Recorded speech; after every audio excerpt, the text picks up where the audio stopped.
ये बात है ईयर 1812 की, जब एक स्विस एडवेंचरर अरेबियन डेजर्ट से भेस बदल कर गुजर रहा था। योहन लुडविच बर्गहार्ट नामी ये एडवेंचरर रास्ता भटक कर चट्टानों के बीच एक पतले रास्ते में पहुंचता है। करीब 1.5 किलोमीटर तक दोनों चट्टानों के बीच चलते चलते आखिरकार रास्ता थोड़ा चौड़ा हुआ और सामने उसने देखा लाइमस्टोन के पहाड़ में बना हुआ एक आलीशान स्ट्रक्चर।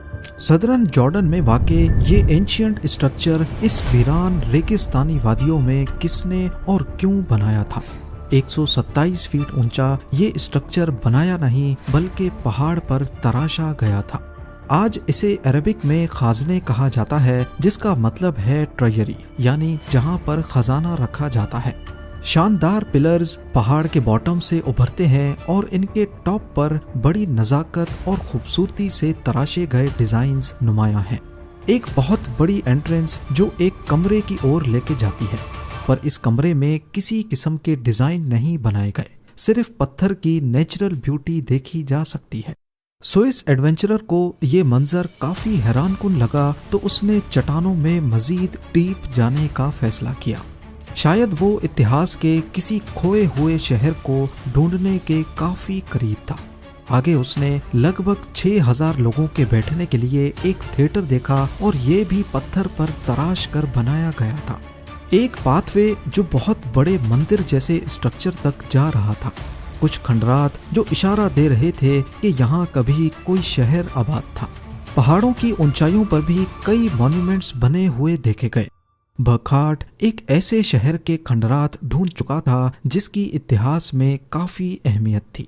2000 साल पुराना ये शहर आज पेट्रा के नाम से जाना जाता है, पर यहाँ जो कोई भी बसते थे वो इस सूखे रेगिस्तान में बिना पानी के गुजारा कैसे करते थे। चट्टानों को तराश कर वो स्ट्रक्चर्स क्यों बनाते थे, इस वीरान रेगिस्तान में उनका क्या काम था, और सबसे बढ़कर आखिर वो ये सब छोड़ने पर मजबूर क्यों हुए। ज़ेम टीवी की वीडियोस में एक बार फिर से खुशामदीद। नाजरीन, स्विस एडवेंचरर ने जब ये सब देखा तो उसे रेगिस्तान में रहने वाले एक कबीले की कहानी याद आ गई। उसने सुन रखा था कि अरेबियन डेजर्ट में एक कबीला था जो चाइना, इंडिया, इजिप्ट और रोम के बीच सिल्क और मसालों की ट्रेडिंग करता था, और वो अपना खजाना ऊंची चट्टानों में सुराख करके छुपाया करते थे। ग्रीक और रोमन सोर्सेज में इन लोगों का नाम नेबेटियंस बताया गया है। ये खाना बदोश कबीले के तौर पे 2000 साल पहले मशहूर थे और ये लोग रेगिस्तान में टेंट्स लगा कर रहते थे। लेकिन टेंट्स में रहने वाले लोग पेट्रा जैसा इतना शानदार शहर बनाने में कैसे कामयाब हुए। बर्गहार्ट की इस डिस्कवरी के बाद पेट्रा को इंटरनेशनल प्रेजेंस मिलना शुरू हो गई। पूरी दुनिया से आर्कियोलॉजिस्ट्स और हिस्टोरियंस यहाँ का रुख करने लगे ताकि इस एंशिएंट मिस्ट्री को सुलझाया जा सके। जाहिर है 127 फीट ऊंची कंस्ट्रक्शन, और वो भी कोई मामूली नहीं बल्कि पत्थर को तराश कर बनाना कोई आम सी बात नहीं है। इसके लिए वर्कर्स ने जरूर कोई टेम्पररी स्ट्रक्चर खड़ा किया होगा। जैसे आजकल भी आपने देखा होगा, कंस्ट्रक्शन के दौरान बिल्डिंग के इर्द गिर्द लकड़ियों का एक स्ट्रक्चर बनाया जाता है जिस पर वर्कर्स खड़े होकर काम करते हैं। पर ना सिर्फ ट्रेजरी बल्कि पेट्रा में दूसरे स्ट्रक्चर्स पर भी ऐसे कोई निशानात वाजे नहीं हैं जो इसकी कंस्ट्रक्शन के बारे में कोई इशारा दे सकें। बहुत सारी रिसर्च और एक्सपेरिमेंट्स करने के बाद रिसर्चर्स को पेट्रा में ही एक इनकम्प्लीट स्ट्रक्चर मिला, और शायद इसी में छुपा था इसकी कंस्ट्रक्शन का राज। इसको देखकर ऐसा मालूम होता है कि ये स्ट्रक्चर का सिर्फ ऊपर का हिस्सा है और बाकी नीचे का लाइमस्टोन काटा ही नहीं गया। इससे ये जाहिर होता है कि नेबेटियंस किसी भी स्ट्रक्चर को ऊपर से बनाना शुरू करते थे। ट्रेजरी की कंस्ट्रक्शन में भी पहले वो 7 वाली चट्टान पर चढ़े और एक हॉरिजॉन्टल शाफ्ट लाइमस्टोन के पहाड़ में खोद दी। इस शाफ्ट के अंदर खड़े होकर वो पिलर्स और मुख्तलिफ डिजाइन्स तराशते और फिर आहिस्ता आहिस्ता नीचे बढ़ते जाते। जब ऊपर का आधा स्ट्रक्चर मुकम्मल हो जाता तो नीचे पत्थर का मलबा इतना ज्यादा जमा हो जाता कि अब उसकी स्लोप पर चढ़कर बाकी आधा स्ट्रक्चर आसानी से कंप्लीट कर लेते। दुनिया भर में एंशिएंट साइट्स पर कंस्ट्रक्शन का ये तरीका कहीं और नहीं देखा गया। इस ट्रिक के बारे में रिसर्चर्स को इशारा तब मिला जब उन्होंने अमेरिका में पेट्रा जैसा स्ट्रक्चर हूबहू तराश कर बनाया। नेविडियंस ने पेट्रा में बहुत कम लिखाई छोड़ी थी। सिर्फ एक दो जगह पर एरामेक स्क्रिप्ट में कुछ लिखा हुआ पाया गया। ये लैंग्वेज मिडिल ईस्ट में जीसस के दौर में इस्तेमाल होती थी। इस स्क्रिप्ट में लिखा था कि ये टूम्ब बहुत मुकद्दस है, इसके अंदर जो कुछ भी है उसको ना कभी बदला जाए ना यहाँ से निकाला जाए। लेकिन जिस चेंबर के बाहर ये लिखा था उसके अंदर सिर्फ चंद शेल्फ के अलावा और कुछ भी नहीं था। इन शेल्फ की साइज देखकर अंदाजा लगाया गया कि ये डेड बॉडीज रखने के काम आते थे। ये जगह असल में इनका बरियल चैम्बर था। पेट्रा की चट्टानों में ऐसे 800 से ज्यादा चैम्बर्स दरियाफ्त हो चुके हैं। शुरुआत में ये भी समझा जाता था कि शायद ये शहर कोई कब्रिस्तान था, लेकिन बाद में रिसर्चर्स को यहाँ कुछ ऐसे सबूत भी मिले जो यहाँ जिंदा लोगों के होने का इशारा भी देते हैं। लिविंग एरिया की साइज का अंदाजा लगाने पर मालूम पड़ा कि अपने गोल्डन पीरियड के दौरान पेट्रा में 20,000 से 30,000 लोग रहते थे। पर ये 30,000 लोगों का शहर, और वो भी बंजर रेगिस्तान में, तो ये लोग पानी कहाँ से लाते थे? इसका एक सुराग मिलता है पेट्रा में मौजूद एक स्ट्रक्चर में जिसे ग्रेट टेम्पल कहते हैं। यहाँ फर्श पर कुछ सुराग मिले हैं। ऐसा मालूम हो रहा था कि शायद इसके नीचे से पानी गुजरता था। एक्सपर्ट्स ने जब इस जगह पर GPR यानी ग्राउंड पेनिट्रेटिंग रडार से स्कैन किया तो एक अहम क्लू सामने आया।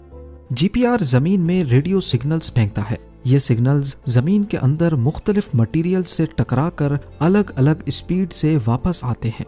जैसे मिट्टी से टकराकर ये आहिस्ता वापस आते हैं और खाली जगह में इनकी स्पीड तेज हो जाती है। सिग्नल्स की स्पीड देखकर अंदाजा लगाया जाता है कि जमीन के नीचे कहां पर खाली जगह मौजूद है। GPR के रिजल्ट्स ने दिखाया कि मंदिर के फर्श के नीचे चैनल्स का एक पूरा नेटवर्क बिछा है, जैसे घर में फर्श की कंस्ट्रक्शन से पहले प्लम्बिंग का काम होता है। ये एविडेंस इस बात को साबित करने के लिए काफी था कि पेट्रा में अंडरग्राउंड पानी का नेटवर्क तो था, पर यह पानी आखिर आता कहां से था, क्योंकि ये जगह दुनिया की खुश्क तरीन जगहों में से एक है। पानी का एक जखीरा आज भी लोकल्स इस्तेमाल करते हैं, जिसे ऐन मूसा कहा जाता है।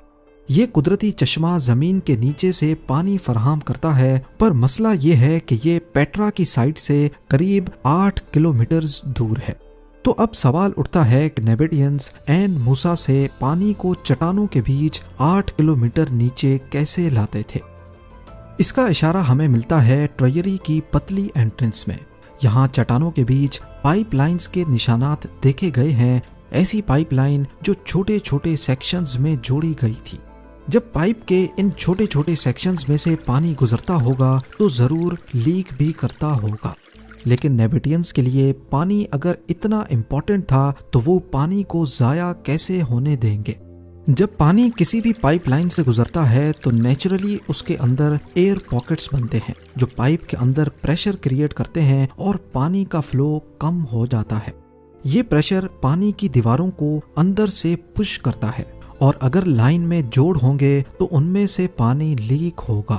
हाइड्रो इंजीनियर्स ने कई एक्सपेरिमेंट्स किए और ये बात सामने आई कि अगर पाइप का एंगल 4 डिग्रीज पे झुका होगा तो पाइप में एयर पॉकेट्स नहीं बनेंगे, पानी का फ्लो भी अच्छा होगा और लीकेज भी नहीं होगी। जब एक्सपर्ट्स ने पेट्रा में बिछाई गई पाइपलाइन के एंगल को देखा तो वो हैरत अंगेज तौर पे ठीक 4 डिग्रीज पे ही झुकाए गए थे।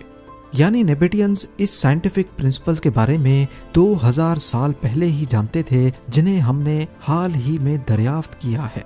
ये सब देखने के बाद एक बात तो क्लियर है कि नेविडियंस हाइड्रो इंजीनियरिंग के मास्टर थे।